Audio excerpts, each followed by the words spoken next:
Now a Target 12 consumer investigation, ticket tricks. It only took a few clicks online and suddenly a transaction for concert tickets that should have been about $300 turned into a $1,600 charge. And to make matters even worse, the overpriced tickets never showed up. And Target 12 consumer investigator Susan Campbell discovered this scenario is more common than you may think.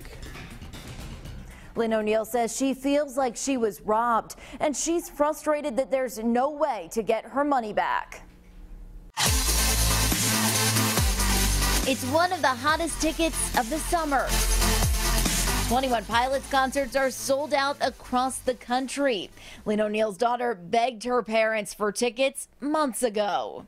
Mom, they're only $49.50. So Lynn and her husband agreed. My husband went online and it looked really legit, and he thought he was buying the tickets for $49.50, hit the final button, and that's when he realized that there was all these fees that were attached to it. The final charge was $1,676.11. That's $218 per ticket, plus a service charge for $353.16. Lynn asked her credit card company to void the charge, but in this letter, the credit card company told Lynn they contacted the seller and couldn't verify a billing error occurred. In small print online, it said that all ticket sales were final, there was no refunds on any of the merchandise, and they had the opportunity, the merchant, to deliver us the tickets within 1 hour of the event. So we have no tickets, we have no merchandise, I have nothing yet. They're simply being deceived. Lynn Singleton is the president of the Providence Performing Arts Center. He says he's been battling third-party ticket sellers for years. As far as purchasing a ticket online is like the Wild West. Singleton says there are several sites that aren't affiliated with PPAC that sell tickets to PPAC shows, often for 3 or 4 times the value of the ticket. In many cases, they're buying a ticket for a show we don't even have on sale yet. According to Rhode Island law, if a seller charges fees of more than 10% of the price printed on the ticket, the seller is breaking the law. But because third-party ticket sellers often operate across state lines, the Rhode Island Attorney General's office says it's very difficult to prosecute cases. It's unfortunate because it gives our business a bad name. You live and die on people returning to your venue. And if they come and they have a bad experience, they don't come back. There's definitely red flags when you're Paula Fleming with the Better Business Bureau says there are ways to protect yourself from third-party sellers who charge huge fees. The most important thing you can do is read the fine print. You want to make sure that you're using a secure website. You want to make sure that they're not targeting you, meaning if you are interested in purchasing tickets to Mohegan Sun, go directly to the Mohegan Sun website. That's exactly what Lynn did the second time around, so her daughter can still enjoy the show. Over the past several weeks, I've called and emailed the company that took Lynn O'Neill's money for the tickets she still hasn't received. They just sent me a brief email saying ticket prices are displayed to customers and that Lynn was correctly charged. Coming up new at 6, how 2 of Rhode Island's biggest venues are trying to help customers avoid similar charges. With the Target 12 investigator, Susan Campbell, Eyewitness News. New details now in a Target 12 consumer investigation, ticket tricks.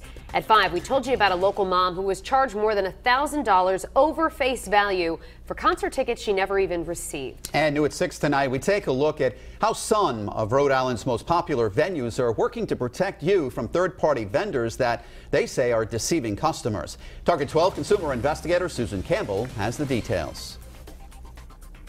PPAC and the Dunk both say they've had countless issues with third-party ticket vendors. And we've learned both venues regularly monitor those companies' websites to try to help protect their customers. When you go online and search for tickets to a concert or a show, It's like the Wild West. Lynn Singleton is the president of the Providence Performing Arts Center. He says there are all kinds of third-party ticket sellers out there targeting unsuspecting customers. At best, charging you more, at worst, charging you a lot more, and doesn't have the ticket. So Singleton and his team regularly monitor third-party ticket sellers' websites that often look official and mimic PPAC's site. If we see somebody who's using our logo We will call them, and but it's it could be a full-time job. In Rhode Island, it's illegal to charge more than 10% of the face value of a ticket. But because third-party retailers often operate across state lines, the Attorney General's office says the cases are hard to prosecute and the site's almost impossible to shut down. So what happens? Nice little people pay 3 to 4 times the price of the ticket. They come down to the box office the night of the show. They think they're 4th row or 5th row on the aisle. They discover they're up in the second dress, and who has the problem? Suddenly I become the customer service department. But the dilemma is that, it's kind of like the buyer beware. Do you foresee any changes besides buyer beware? I think at the end of the day, the only way that you have any teeth in a law is it has to be a federal law. Larry Lepore, the general manager at the Dunkin' Donuts Center, agrees a federal law is necessary to crack down on ticket sellers who are overcharging and under-delivering. Lepore tells us there are ticket issues at almost every single show at the Dunk because of third-party ticket sellers. And just like PPAC, the Dunk monitors those websites regularly. You can also do a couple things to protect yourself from overpriced tickets. You have to read the fine print and make sure you're buying tickets directly through the performer or the venue. With the Target 12 investigator, Susan Campbell, Eyewitness News.